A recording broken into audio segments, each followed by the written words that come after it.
Good afternoon, welcome to Enough of the Science. I'm Joe. And I am Senan, and Joe's job is to think of new ways every week to stop me from rambling on and on about science. I've failed every week so far, so let's see if we get through this one by failing again, perhaps. The title of today's episode is Colourful Language, and that's what it's all about. It's a lovely, colourful episode of Enough of the Science. I suppose if it's one thing more interesting than watching paint dry, it's talking about why paint dries. Yeah, I promise it'll be interesting, definitely. We're going to be talking about dyes and pigments and paints, and also something with the intriguing title of nanoscale colour, but more about that later. Oh my God. Okay, let's go to basics first then, obviously. Dyes, pigments, paints. Before we get into that, let's talk about why is it things have colour in the first place? Like, why do we actually see a colour when we look at an orange or a lemon? So white light comes from the sun, and it's actually all the colours mixed together, and when you mix them all together they turn out white. When that light hits something, say an orange for example, some of the colours that are in that white light gets absorbed, and it's the ones that get reflected, the ones that the orange doesn't absorb, are what we see. So essentially the colours we see are the rejects. Right. So technically an orange is all the colours that are not orange. Yeah, that's what it's soaking up all the other ones, and just rejecting the orange one. So it's actually the mechanism for how that happens is really interesting. Light travels as waves, and like any other wave, there's a thing called a wavelength, which is literally the length of one wave, and each colour has a different wavelength. That's basically the difference between one colour and another. But also, light has this weird property called wave-particle duality. So it's not only is it made of waves, but it's also made of particles called photons. Right. And the different photons of red versus photons of blue versus photons of green, they all have a different energy level. They travel with a certain amount of energy in them, these photons. And just the waves and the photons are separate. The photons are part of the waves. That is one of the mind-bending conundrums of quantum mechanics. This idea that they are both a wave and a particle at the same time. And the waves and the particles are not connected. No, they are effectively the same thing. So they behave in both ways as if they're both a wave and a particle at the same time. It's really mind-bending, that stuff. Yeah, we might need to finish there for this week. No, I'm sure we'll be getting onto quantum stuff in more detail, so I'm going to leave it just there for the moment. But anyway, so as I said, different colours, their photons have different levels of energy. So blue photons have a certain energy, and red photons have a certain other energy, and so on. Now, different materials, say are orange, for example, the electrons in the molecules on the surface of the orange have something called energy gaps. So that is... for a given electron, it will take a certain amount of energy to push that electron up to a higher level. Okay? Right. And if the photon of a particular colour that's incoming that hits that happens to be the right amount of energy to fill that gap, then that photon gets absorbed. So that basically is what determines whether a particular colour is going to be absorbed or reflected when the light hits that surface. It's not just much easier to go, that's just orange. I see orange. There it is. That's an orange. Yeah, I can smell it. I just want to eat it. That's it. So it's all about the energy gaps of electrons, and different substances, different materials have different energy gaps in their electrons, and hence they absorb different colours and reflect others. I'm never going to paint the house really in the same way again. Looking at these colours, I'm going, right, there's an energy gap there. I need and then by the time you're finished painting the ceiling, you've got an energy gap yourself. I won't have an energy gap because I'll get someone else to paint the ceiling. Right, let's talk about dyes, pigments and paints, which is why we're here today, I suppose. So a dye is a colourful substance that's dissolved in liquid. Now, the important thing to remember from that sentence is dissolved. So it's a soluble substance that's able to actually dissolve into the liquid, in similar way that if you throw a bit of salt into a glass of water and stir it, the grains disappear because they have actually dissolved into the liquid, right? Like tea. Salty tea, perhaps. Yeah, would be like that. Yeah. No, I want tea. And then there are some materials that particular dyes can bond to. So they're able to chemically bond to certain materials. So what that means is that if you want to dye a particular material, you've got to match your dye to your material, because only certain dyes are absorbed by certain materials. So, for example, it's common to be able to buy dye for dyeing your clothes that's intended to be used with cotton. And if you were to put in a cotton shirt and a synthetic, say nylon or polyester shirt, the polyester shirt wouldn't pick up the dye at all, but the cotton one would. So you've got to match dyes. Dyes are something that have to be matched to the material you're using them on, and they're soluble. Right.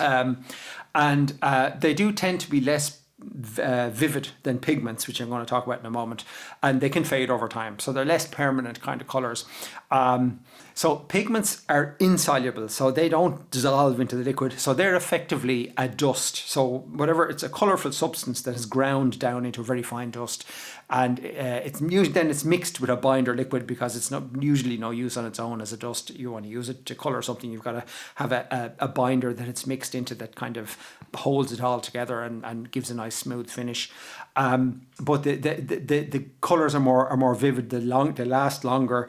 They're more opaque. So the dye colours tend to be transparent-ish, whereas the pigment colours tend to actually be opaque. And paint effectively is pigment. So paint that you paint your house with, the binder that the pigment is mixed into is a kind of a glue that dries and goes hard. So Right. that's essentially, so paint is just a pigment with a binder. So the pigment is kind of suspended in the glue. Yeah, exactly. Yeah, Yeah. And when it dries and goes hard, the particles of the pigment are effectively stuck together into a flat sheet, and Okay. you see the color of whatever the color was in those particles. Yeah, yeah. Very So good. that's different. And then very briefly, and we're going to come back to this in detail later. But very briefly, the other kind of color, which is completely different, is something called nanoscale color. It's really interesting, and it's got nothing to do with energy gaps and electrons. It's a really cool way of doing colors. But anyway, This is the future. This is the kind future of colour. That's kind of the basics. Okay.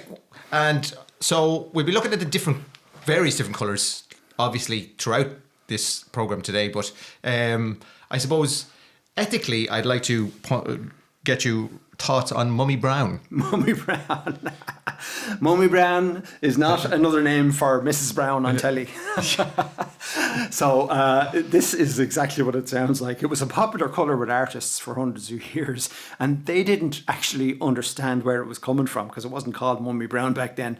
But the people who were producing this colour, they were secretly grinding up the corpses of Egyptian mummies into dust. But, like, now let's just take a step back for a second. Is this, like, the purpose was to make the colour, or was there some sort of Oh yeah, the significance? purpose was to make the colour, because somebody somewhere along the way discovered that if you ground up a mummy into dust, the resulting stuff made a very interesting colour that could be used in paintings for brown. But it wasn't like so it didn't imbue your wall or painting with magical spiritual properties. No, but I mean, the painters didn't know this was the source of it. Yeah. You know, so it was just these unscrupulous, we would certainly call them by modern ethical standards, unscrupulous dealers were literally raiding Egyptian burial sites for mummies. Is that really the first thing you would think of, though, if you're looking at a mummy? You kind of, you know what I'll do?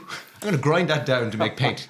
Yeah, I'd love to know how the first one was. It's like was developed. Yeah, maybe there was already a powdered up crushed mummy that somebody discovered, and they accidentally mixed the dust with water or something. I don't know. Yeah, it's just strange that they realised they had a commodity. You know what I mean? Like, you might be experimenting with these things and go, oh look, I can make a brown goo from this. Yeah, but like, I then to go, some accidental conversation in a pub between an artist and one of the guys who was handling mummies probably resulted in the idea. I really need brown. I'm really looking for. I just can't get brown. My brown paint just isn't doing it for me. That was probably it. Anyway, when the artists, of course, found out eventually what the source of this was, it was a bit of an ethical dilemma for them. You know, they're using human body parts ground up as a paint. And actually, there was one artist in Britain called Edward Burne-Jones. He was so horrified when he found out this, he held a funeral in his garden for the leftover mummy brown paint that he had in a tube. And was there ever any repercussions for these, like the Dulux of mummies, or whoever these producers of, or was it just the art? I don't know. I think probably it was a bit of a Wild West scenario back in the day. So who knows whether there was repercussions or not? They probably talked away out of it. It kind of goes straight to like the extreme, like grinding up various things. You could probably find questionable things to grind up to make into paint, but like to go to like a mummy Yeah. is right. Yeah, I mean, apart from the ethical issues of it, the fact that they're human remains, Yeah. you're also destroying valuable archaeological remains from an ancient civilization that was very advanced. Yes. You know, so there's all kinds of issues there. But yeah, I mean, they've done modern kind of X-ray analysis on the paint used in some of the old paintings, and they have confirmed that there is human DNA in there. So yeah, it looks like it's not an old wives' tale. So that's really a case of you really have to separate the artist from the art there. You certainly do. So, as one wag described it, it's like people painting with people. Oh. Of course, it's a bit of an ethical dilemma for museums now, because they have these beautiful old paintings, and you know, how do they handle them? They're kind of human grave sites in a way. I would imagine though, throughout the years, people must have experimented painting with blood and stuff. Yeah, it's all right if you're using your own blood. Yeah, it seems like that's sort of something you could imagine experimenting. Kind of, oh look, we'd stick that up and see what happens. Yeah, of course. Back in the day, there was no shortage of blood running in the streets. People knocking off each other's heads.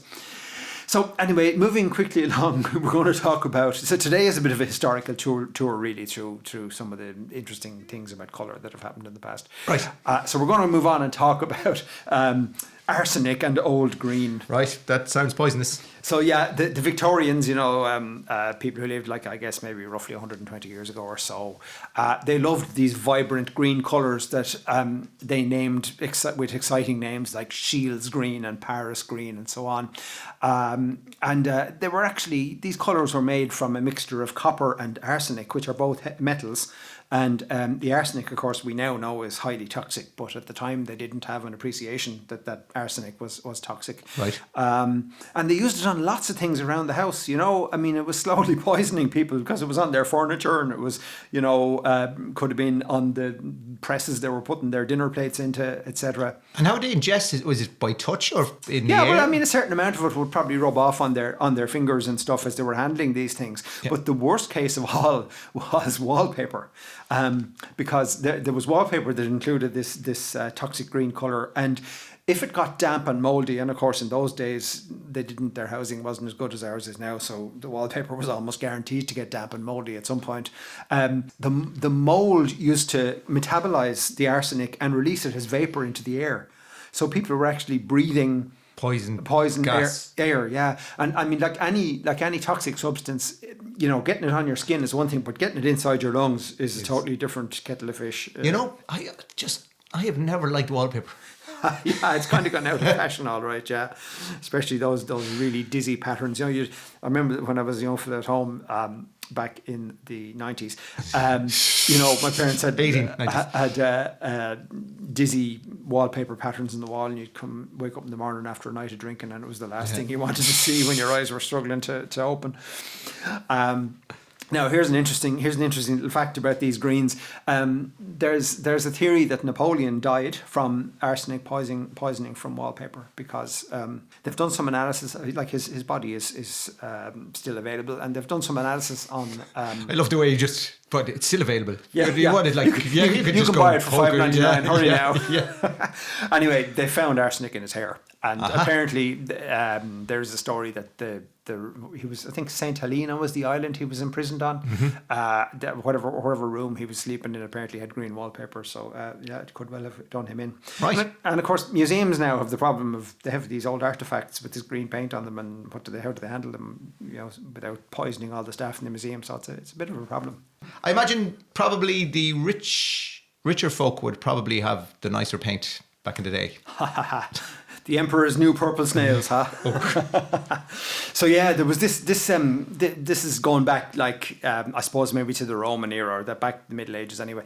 There was this colour called Tyrian Royal Purple, reputed to be worth more than gold or silver, and there were certain civilizations where it was the law that only royalty could wear this colour. And if any commoner was found wearing it, it was a death sentence. They were effectively trying to jump up and masquerade as royalty by wearing this colour. Unless they were just really good at pretending to be royalty. Yeah. Like, why are you wearing purple? Because I am the Emperor's brother. The Emperor's long lost brother that nobody's ever heard of. So yeah, I mean, how they produced this stuff is a bit of an icky story. There was a specific species of Mediterranean sea snail. So there are snails that live I in the really sea. don't like where this is going. There are snails that live in the sea, just like there are snails that live on land. And this particular species, their mucus could be processed in a way that produced this purple colour. But like each individual snail produced the minutest amount of it. So they needed thousands of these snails for 1 gram to end up with 1 gram of this dye. So that's why it was considered to be incredibly expensive. I mean, you can imagine the amount of time it would take to collect these thousands of sea snails. They weren't even on land. You have to This go into is the somebody's sea. job to Yeah. go and get the snails from the Yeah. sea and then... And it only gets worse from there because they had to be fermented afterwards. So you had these huge vats of thousands of snails being fermented, rotted basically. Yeah. The smell was reputedly awful to the point where laws were brought in that it was illegal to have one of these dye processing plants within 5 miles of the nearest town. Right. And eventually, they had to distill the goo that came out of these fermenting snails until you got literally like 1 gram of the stuff out of 1,000. So they were probably boiling it or drying it in the sun or God knows what. So I imagine by the time it actually got to colour stuff, it mightn't just have been quite as pungent. Hopefully, One would imagine. Hopefully, His Majesty there wasn't a whiff following him around everywhere he went. But maybe they convinced him that was like the haute couture, like fragrance of the year. Like everybody should smell like this. Yeah, maybe there's no accounting for fashion tastes, is there? But anyway, so I mean, modern scientists have managed to synthesize the chemical structure of that dye. I mean, ethically, nobody uses snails to make it anymore, and it was actually That we know of. Yeah. It was actually a reddish, more like it was always portrayed in paintings and stuff as quite a deep purple, but it seems now that we've actually managed to make it. We're using modern methods. It's actually more of a reddish purple, and chemically, it's quite similar to the dye that's used for indigo jeans. Right. So it's interesting. The emperor was swanning around in jeans. And so it was only used for clothes. I don't know. Maybe it was used for like carpets or materials. Like it wasn't. Yeah, used but it's to, a dye, so it would only have been useful for certain materials. Yeah. So, like that was obviously an organically sourced dye, and again, how did they? How did somebody discover that? Well, you can understand them picking up a snail and flinging it against something and go, "Oh, that's a lovely colour," when it's squished. Yeah. And you kind of go, "Oh, let's squish loads of slates," but to go, "Okay, let's harvest them and then ferment them."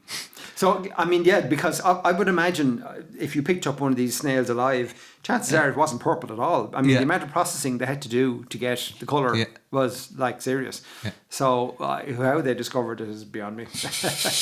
But like as I was saying, like pretty much all colours, it was organically sourced from some kind of plant or animal or whatever, and that had its drawbacks in that it was, apart from the amount of processing, you had to find rare materials, then do a lot of processing on them, and consistency between different batches would have been a huge problem, where the colour would have been a slightly different shade between different batches, all that kind of Someone stuff. had to count the number of snails going in. There's 60,001 in there. That's ruined. That batch is ruined. So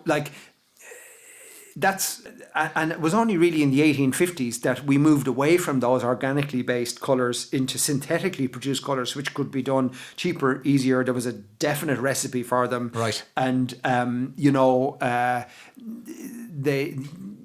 it opened up a whole new world of producing colours once people figured out how to do the chemistry of synthetically creating these colours. And it all arose from a fairly lucrative, as it turned out to be, mistake in 1856. Right. So this is a medical story. So I love your medical stories. Malaria, a long-standing treatment for malaria is quinine, which ironically is part of the flavour that's in tonic water. Yes. But anyway, it's obtained from the bark of a pretty rare tree. So again, organically sourced and hard to make, hard to find, etc. So this scientist, William Perkin, thought, he kind of felt maybe coal tar, the tar you get out of coal, was a similar chemical structure, and maybe if he played around with the chemistry of that coal tar, he could get this quinine out of it. And instead he got synthetic purple dye. He accidentally created, but I'm never going to his house for gin and tonic. I'm never. The gin will be purple.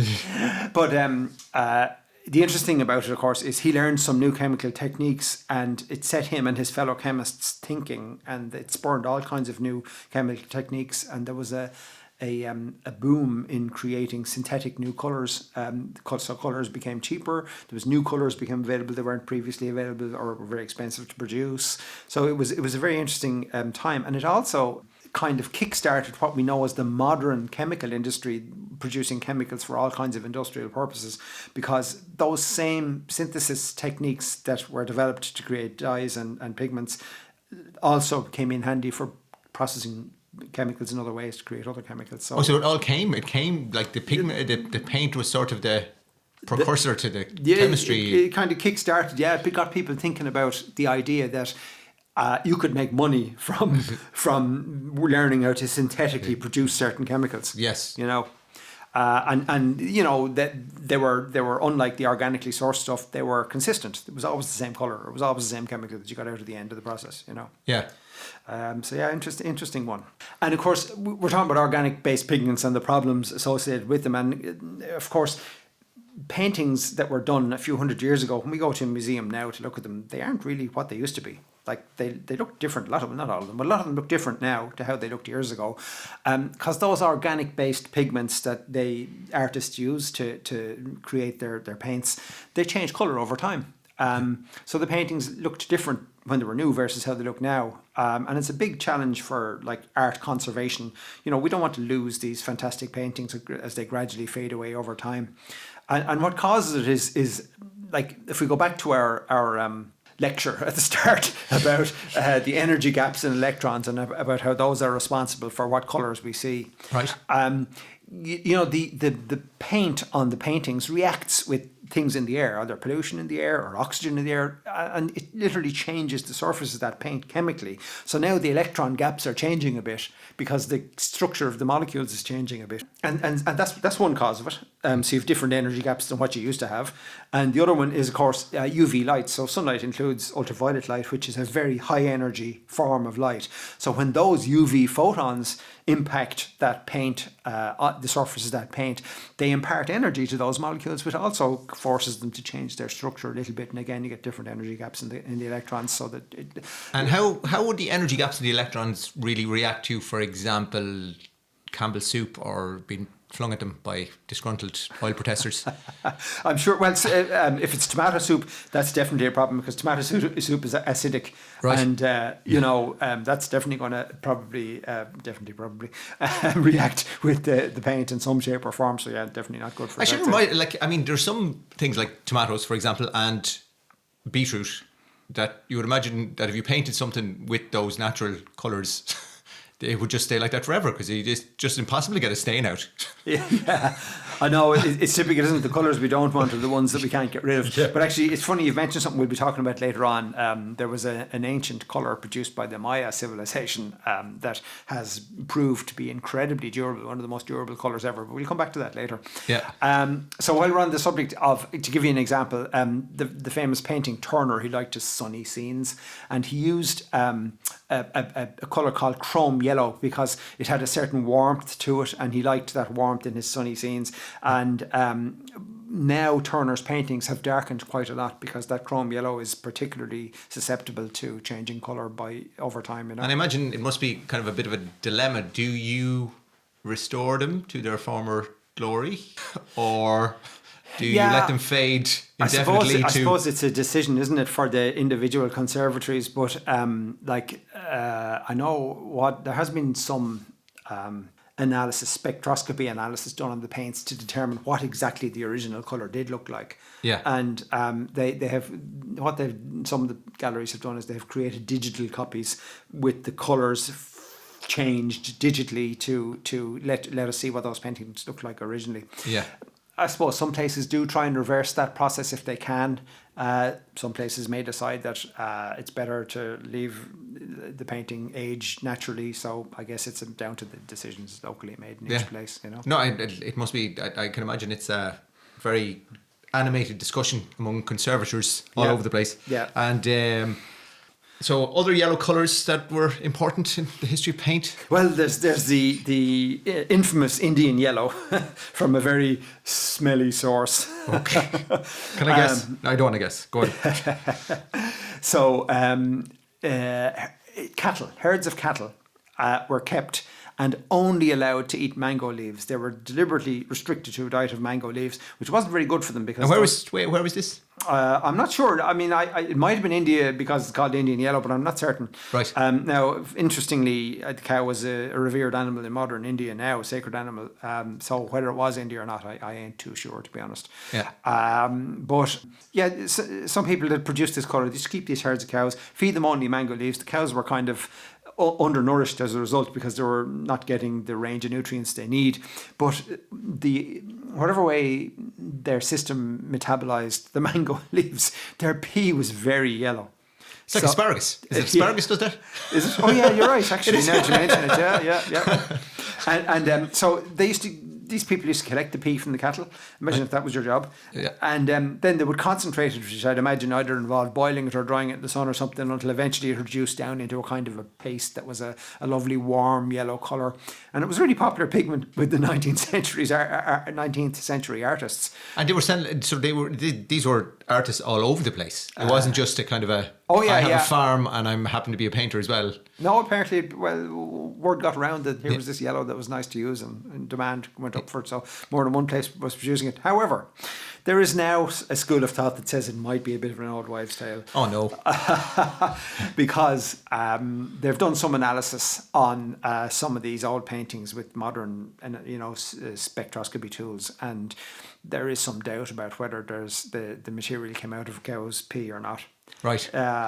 So yeah. What are you doing for your PhD? Well, let me tell you. So we're kind of we're going to file that one under maybe or maybe not. Okay. Right. We're going to come to what is personally for me one of the most interesting parts of this discussion. Oh, and I touched on it earlier, which is this nanoscale based colour. Now I'm going to hit the enough with the science button like halfway through this. It's really cool. It's really cool. So the other colours we see are all down to the electron energy gaps, as I said, when the photons hit a particular substance like our orange. But this produces colour in a completely different way. So it's a common thing you'll find in insects like butterfly wings, colours on some butterfly wings and so on. And they have really, really tiny structures, ridges, grooves, lattices, which are referred to as nanoscale because their measurement of them is roughly in the nanometer range. So very tiny, but they exactly, the gaps, the width of these little structures, be the ridges, grooves, lattices, whatever, exactly match certain wavelengths of light. So right. They may have gaps in those ridges that are just the right wavelength for orange or for purple or whatever. And they can do a variety, depending on how those little structures are arranged and lined up together, they can do a variety of different things. So, for example, they can enhance or diminish certain colours. So there's a phenomenon called wave interference. So if you get two waves and you perfectly line up the peaks, they will amplify each other, right? Whereas if you get two waves and you line up a peak with a trough, from one wave to the other, they will cancel each other out. Right. So the result is these nanoscale structures can alter the wavelengths of the light before it gets reflected to make certain colours brighter or certain colours dimmer than was in the incoming light in the first place. So these structures have no colour themselves? No.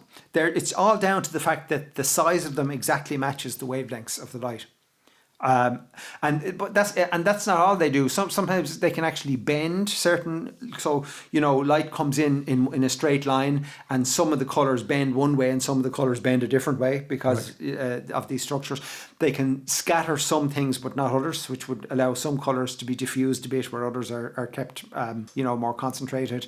And the real bonus is they can make what's known as iridescent colours. So what I mean by that is, imagine one of these colourful butterflies was just sitting on a table in front of you, and you walked around the table, and as you were looking at his wings, you noticed the colours seemed to shimmer a bit or change as you were moving around. Right. what's going on there at the nanoscale level is that it is these little structures are reflecting some wavelengths in one direction and other wavelengths in a different direction. So as the angle between your eyes and the butterfly's wings change as you're walking around the table, you're moving from one set of reflected wavelengths into a different set of reflected wavelengths. So essentially and philosophically, nobody can see the same butterfly. Yeah, actually, and it's an interesting point. I'm going to diverge now into somewhere else completely now, because it's a related topic. If you and I were to stand out in a field in the middle of the night and look up at the sky, no, it's never happened. and we look at the same star, in reality, we're both seeing a different star, because the photons from that star that are hitting your eye will only ever hit your eye. The photons from that star that are hitting my eye are a different set of photons. They came from the same star, but they're produced from. So we're actually seeing two different stars, even though they're the same physical object. Okay. So and on that note, I bet you're delighted. On that bombshell, I bet you're delighted you made that comment. I was only getting my head around the butterfly. The butterfly I kind of understood, because like it's the light is being reflected and bounced in different directions. So if you're from a different direction, I understand that. But like now you're talking about different photons. Oh, okay. Yeah. I just need to lie down. Yeah, we'll park that one for another day. But look, I think it's just so cool that you know, these colours of some of these natural creatures are actually nothing to do with the conventional way that we see colours, and these colours tend to be more vivid than any other form of colour. So you can see these butterflies with these really rich colours. But essentially, like on a kind of nano level, are those lattices and tiny little ridges and things. Ridges, yeah. Like, are we all not made of them? No. No, I mean, not our. Although yes, we are made of tiny little things on that scale, they're not arranged. Their structure is not arranged in a way that can affect light. Okay. Like these butterfly wings, etc. And there's other creatures, not just butterflies, but they have a highly organized structure that produces that color, and it has clearly evolved over time because it is an advantage to them from an evolution point of view. You know. Yeah. But yeah, our modern scientific techniques are starting to be able to manipulate materials down at that level, you know, to create structures that are at that kind of size. So there are some experiments taking place to try and create colours artificially that way, using artificial materials as well. So essentially you would have something that has no intrinsic colour but just reflects light in a certain way. Yeah, or reflects or scatters or bends or whatever light in a certain way. And like most technology, I assume there's probably some military purpose for this. Who knows? Like invisible tanks or bend light around them and all that sort of stuff. Yeah, potentially. Okay. Anyway, sorry. We're going to move quickly along to something completely different. Radioactive naivety. What? The naivety I get. So back in the day, when radioactivity was not understood properly, and certainly the dangers of it weren't understood, they were actually using radioactive elements. So there are certain elements in the periodic table that in paint we're talking about. Yeah. So certain elements in the periodic table, because of their chemical structure, they release radiation, which is harmful to most living things.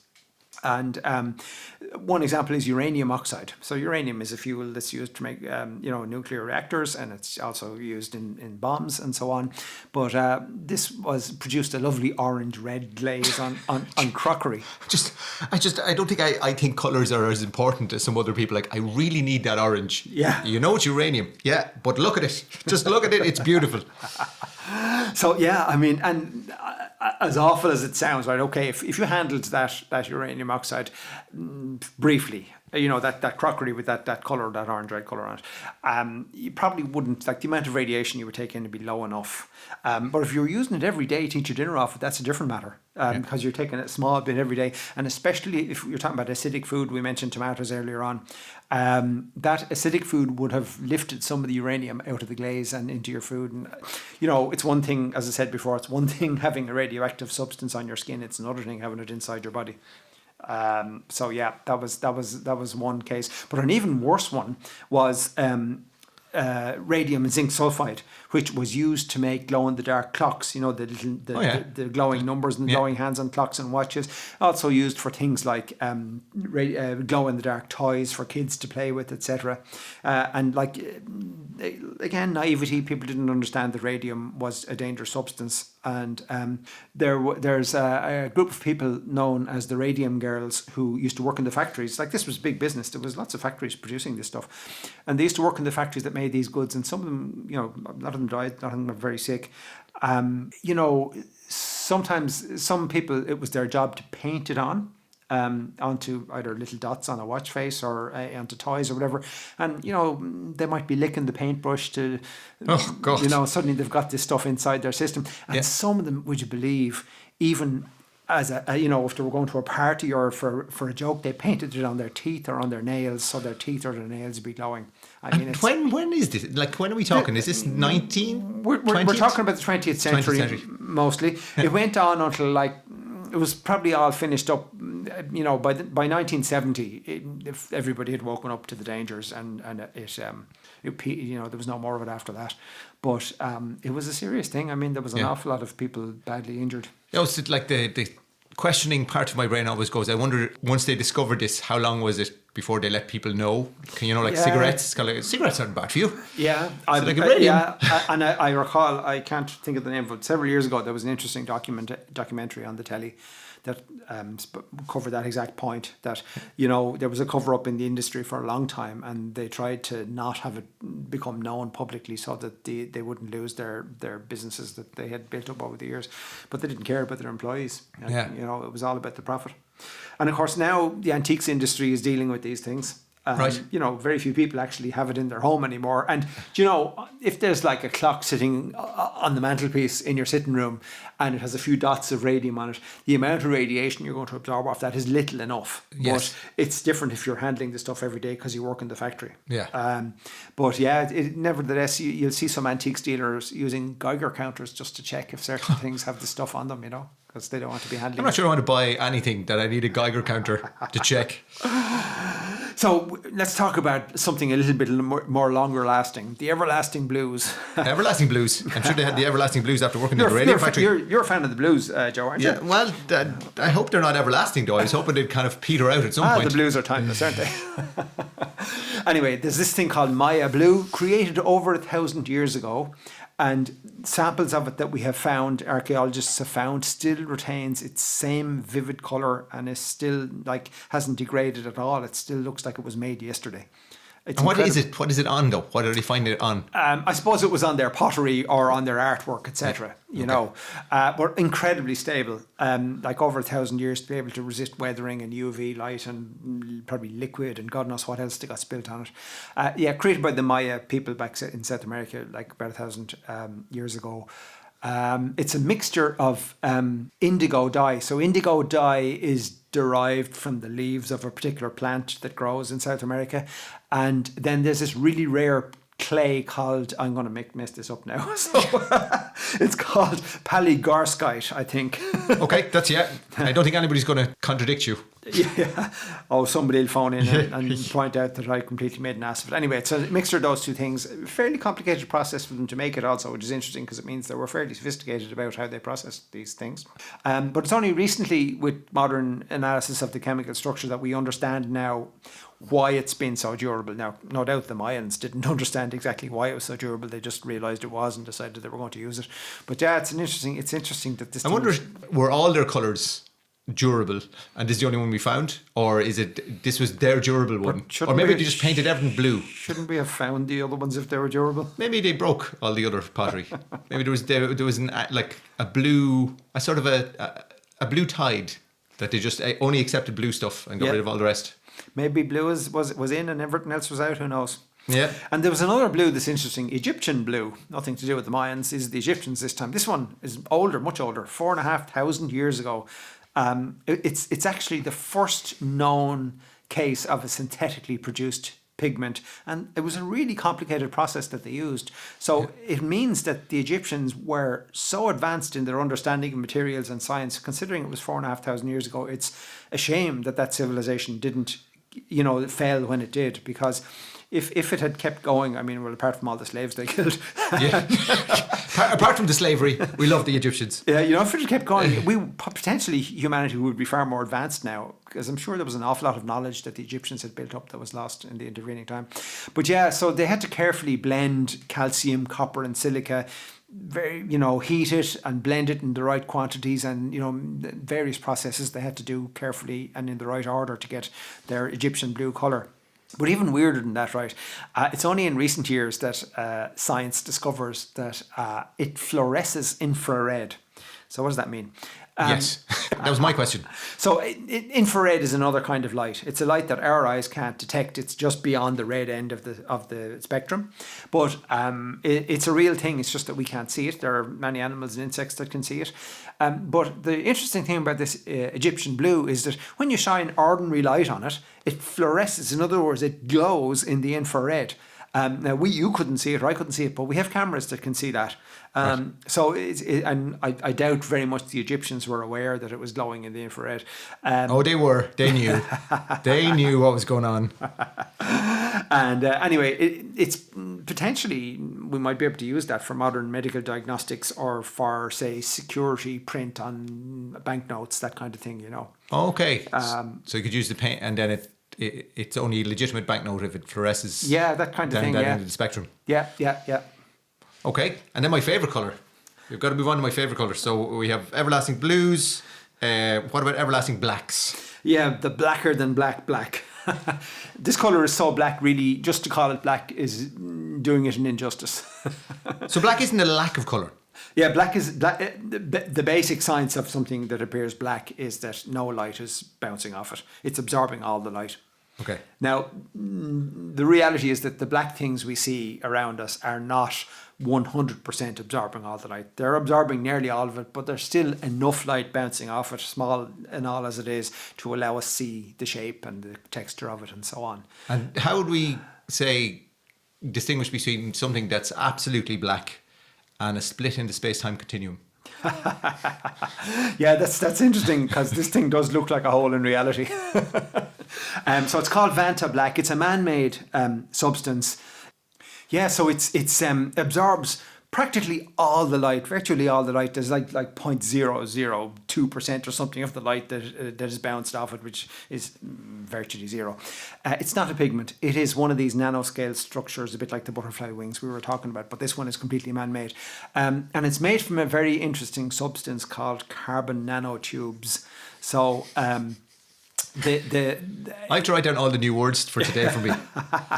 Well, nano, you can guess, means they're at nanoscale, nanometer scale. But carbon can be processed. Carbon, which is like soot, basically, or we're also made of it predominantly. But carbon can be processed in a way that makes it form these tubes, where the walls of the tubes are literally one molecule thick. So that's the thinnest structure you can have.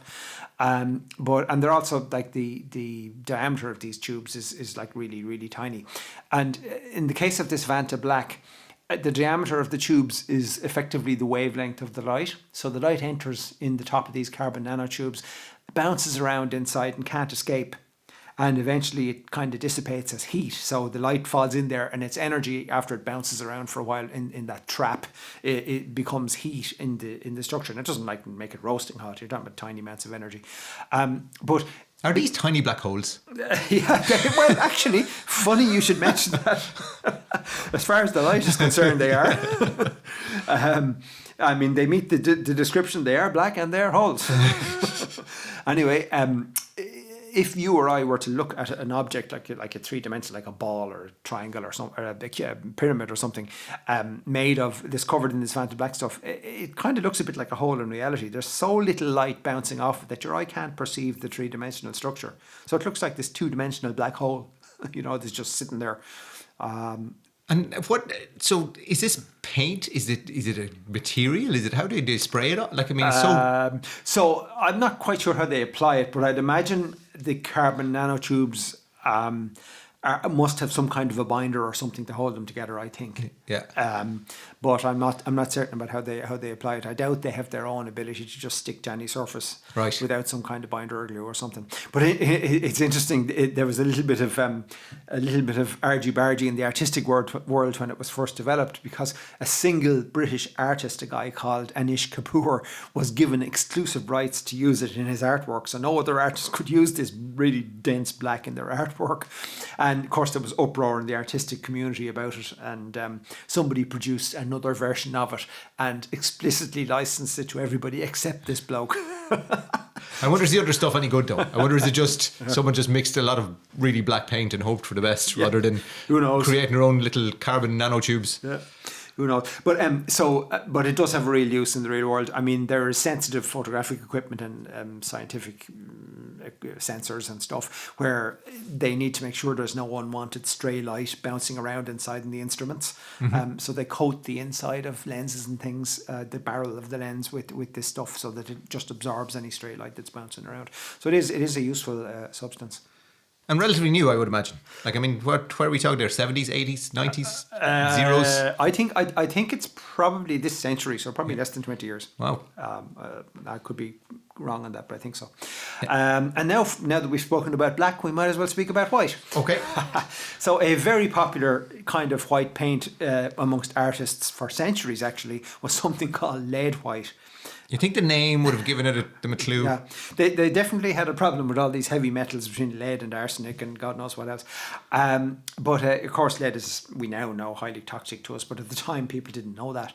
And it produced this really opaque, durable white. And the artists loved it because they got this really solid white that they could use, for like the crests of waves or snow scenes or whatever, But the fact is that lead poisoning over a period of time gradually creates neurological damage in people's nervous system or their brains and so on. And for children, it's developmental problems. It prevents their brains and their nerves from developing properly. So it's a real, long-term exposure to lead is a real problem. And of course, we've also used lead water pipes going back, in the last century. So it's not just limited to this paint. But of course, in the case of this paint, many of the painters were poisoning themselves slowly until we found out it was toxic. And here's an interesting little anecdote related to lead. So some people might remember that petrol, or what the Americans call gas, it had lead in it. That is the best American accent I've ever heard. Well, Say gas again. Yeah, just come to me. Whenever you need an accent coach, just come to me. All of your accents will sound just like me.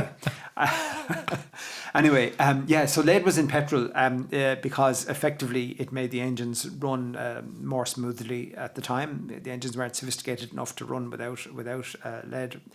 But that meant that the exhaust from motor cars was pumping lead into the atmosphere and everybody was breathing it in. An interesting statistic occurred when they banned lead from petrol in certain cities. The crime statistics improved. There was less crime taking place after the lead was banned. I actually read that wrong. I saw in the notes that it said when the lead was removed, crime improved. I was like, right, so they just got better. They got better at crime. Well, they got better at not getting caught anyway. So crime statistics. Crime statistics. Yeah, what's that famous phrase? Lies, damn lies, and statistics.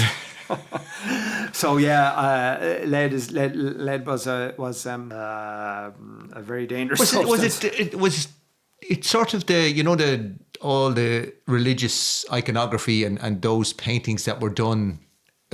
Wasn't there something about, maybe I dreamt this, but that some of the side effects of using toxic paint products were kind of not full blown hallucinations, but that you would see kind of light around people, and this is where the whole halo. So you got a religious experience. Yes, religious experience. Yeah, while you were being poisoned by your paint.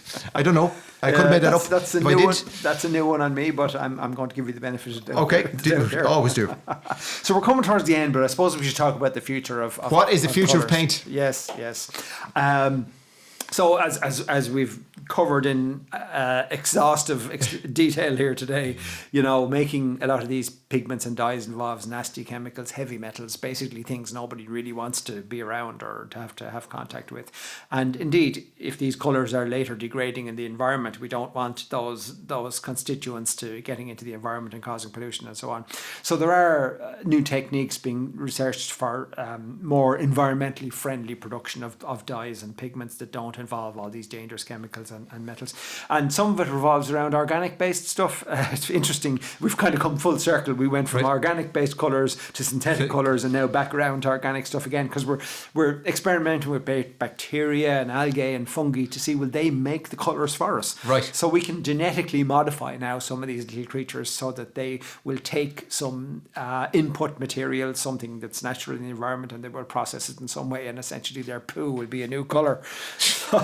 So we're going to be using poo. Yeah. Essentially painting with poo. Yeah. Yeah. But like all poo, it's biodegradable, so good for the environment ultimately. I imagine there's probably a YouTube channel. I bet you I'd be very surprised if there wasn't a YouTube channel painting with poo. Like I'm guarantee somewhere out there. When asked when did they actually get cancelled on their podcast, that was the point. That was the point that it happened. And so we've gone back to organics after like kind of travelling. Yeah, we've come full circle, yeah. And why can't we just make everything the colour we want it rather than having to paint it? That's just like from a personal perspective. Yeah, that'd be lovely. I mean, it just means we, instead of painting on the pigments, have to go in when it's manufactured. But the thing is, a lot of these colours fade, which is why people want to paint them to renew the colour. So if they could fix that, if we could just get non-fading paint, we would never have to paint again, and the world would be a better place. Yeah. So that's our colourful discussion for today. Absolutely. That's enough with the science, and we hope you will come back and listen to us soon. It's goodbye from me. Yep, and it's goodbye from me, and see you next week.